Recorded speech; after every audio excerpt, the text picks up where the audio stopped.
Good morning, everyone, and thank you for being here today.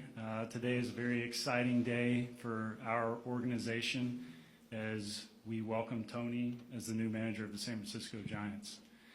You know, when we first started talking to Tony, it was abundantly clear that he was a natural leader.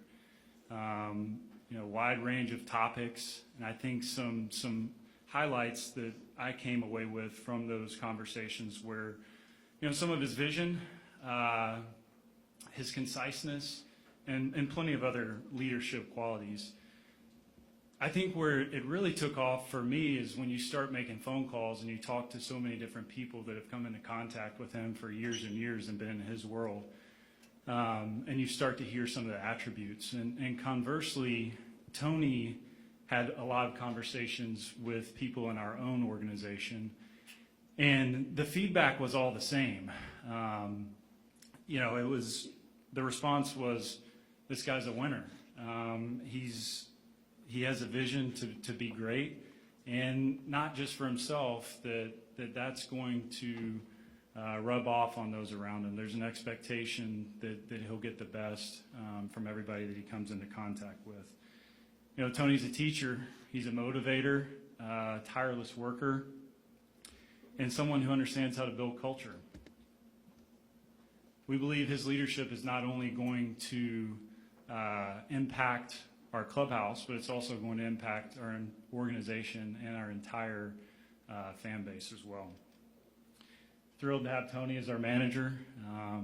High confidence that together we can build something really special here in San Francisco. And so now it's my pleasure to introduce Tony Vitello as the next manager of the San Francisco Giants.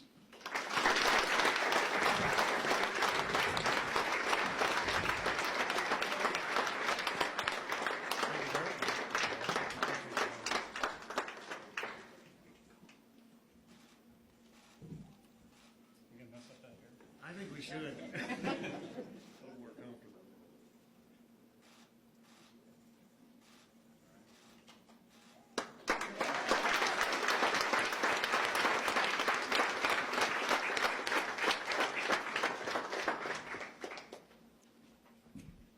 Tony?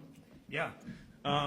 Obviously, thank you to Buster, to Zach, to Greg Johnson, Larry, all the ownership, really all the organization, and I know players' feedback was important. That's kind of where my whole deal has started, is with players.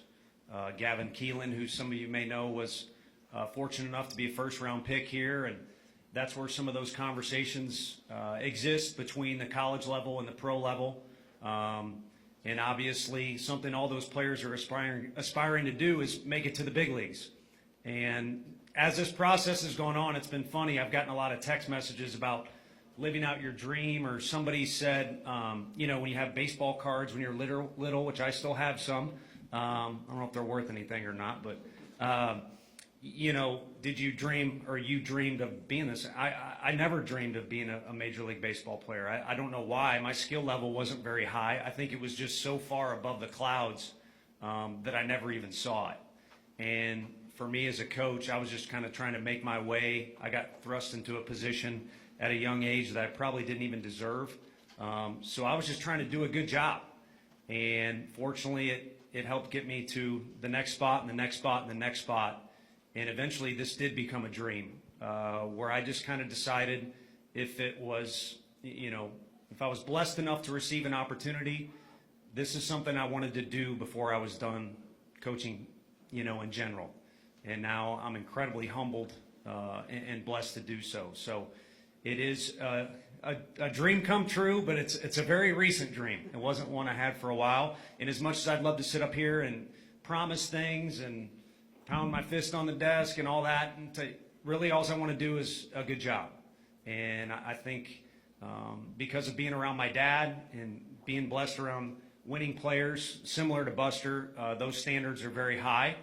And I have spent I know it'll be a question later, I have spent some time around this organization, either as a fan or just watching, or again through business ways. I'm fully aware of the tradition that's here and the excellence that's been brought by managers like Bochy, Dusty Baker, the toughness from guys like Baumgartner and Romo, the loyalty, which is incredibly important, word to me and my family, which is epitomized by the guy to my right.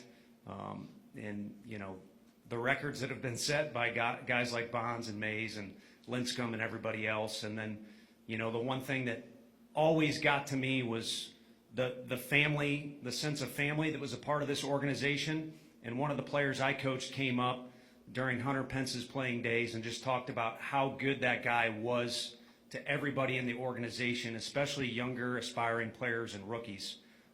So there's a lot to learn from the past, and there is very high expectations, very high standards to meet because of the past. And this is a challenge that's been presented to me, and again, I'm humbled and honored to be here in front of you today to take on that challenge.